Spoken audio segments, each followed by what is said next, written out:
பையனுக்கு தான் பிரசாந்த் உடம்பு சரியில்லாம போகுதுன்னு சாமிக்கு பையன் சாமி கோயில்ல வந்து சாமி கும்பிடுறீங்க, அதெல்லாம் தப்பு சொல்ல.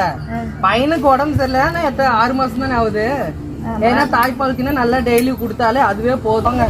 பால் குடுக்குறீங்களா? பாலெல்லாம் 3 மாசம் தான், அதுக்கப்புறம் எல்லாம் இல்ல. நீங்க 6 மாசம் வரைக்கும் பால் குடுக்கணும்க்கா. அதெல்லாம் போதும், எல்லாம் சாமி பாத்துக்கன்னு சாமி தான் நம்பிக்கை அதிகம்.